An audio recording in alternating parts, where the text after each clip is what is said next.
कैसे चीन की विस्तारवादी नीति को ISIK ने लगाया पलीता।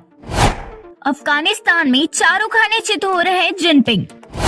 अफगानिस्तान में चीन के भविष्य के प्रोजेक्ट खटाई में पड़ते नजर आ रहे हैं। ISIK लगातार चीन नागरिकों और प्रोजेक्ट को निशाना बना रहा है। इससे शी जिनपिंग की विस्तारवादी नीति को धक्का लग रहा है।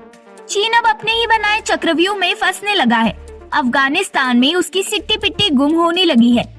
शी जिनपिंग की हलक सुखाने वाले आतंकवादी संगठन का नाम है ISIS खुरासान, जिसकी दहशत के आगे तालिबानियों का आतंक भी फीका पड़ने लगा है। ISIS के चीन को मुसलमानों और मुस्लिम संसाधनों का भी दुश्मन मानता है।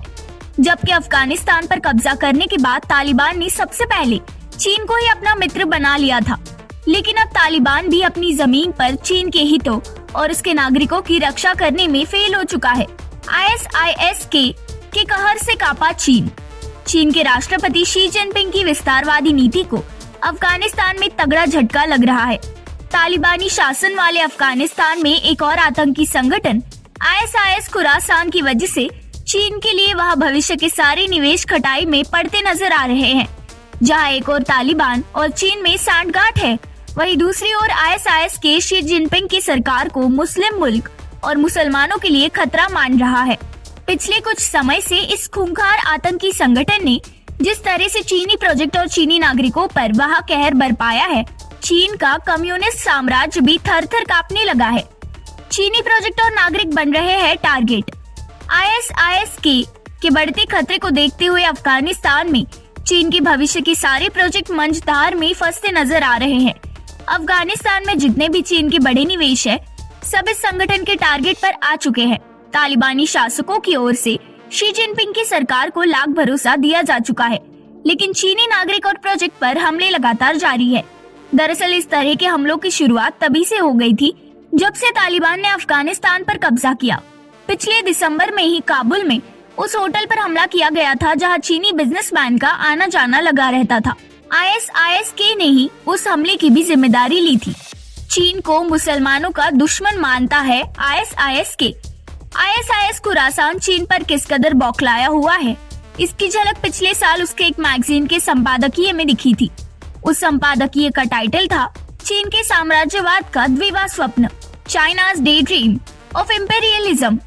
निक्केई एशिया की एक रिपोर्ट के मुताबिक ये एक मुस्लिम देश के संसाधनों को हड़पने की उसकी कथित कोशिश और शिनजियांग प्रांत के उइगर मुसलमानों का कथित अमानवीय उत्पीड़न के खिलाफ एक चेतावनी है। तालिबान ने सबसे पहले चीन के साथ ही किया समझौता। रिपोर्ट के मुताबिक चीन की Xinjiang central Asia petroleum and gas ने 25 साल के लिए तालिबान के साथ तेल खनन की डील पर हस्ताक्षर किए हैं। डील अफगानिस्तान के उत्तर पश्चिमी आमू दरिया ऑयल फील्ड के लिए हुई है। एक और डील के तहत चीन तालिबान के साथ अफगानिस्तान के मशहूर मेस आइनक रिजर्व से तांबे के उत्खनन के लिए बात कर रहा है, जो कि काबुल से 40 किलोमीटर दक्षिणी पूर्व में है। रिपोर्ट के मुताबिक कंपनी का लक्ष्य पहले साल में $15 करोड़ और अगले 3 वर्षों में $54 करोड़ निवेश का था।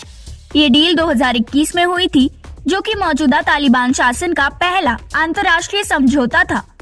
अफगानिस्तान में चारों खाने चित हो रहे जिनपिंग, लेकिन चीनी नागरिकों और प्रोजेक्ट पर आतंकी हमलों ने अफगानिस्तान में चीन के हितों को हिलाकर रख दिया है। कथित रूप से अब ऐसे आतंकियों से निपटने के लिए चीन की ओर से तालिबानियों को ज्यादा बेहतर और अत्याधुनिक हथियार भी उपलब्ध करवाए जा रहे हैं। गौरतलब है कि अफगानिस्तान में उपलब्ध अकूत प्राकृतिक संसाधन चीन के बेल्ट एंड रोड इनिशिएटिव के लिए एक बहुत ही आसान और सस्ता जुगाड़ है, लेकिन अफगानिस्तान के बिगड़ते हालात ने इस क्षेत्र में चीन के सपनों में पलीता लगा दिया लगता है।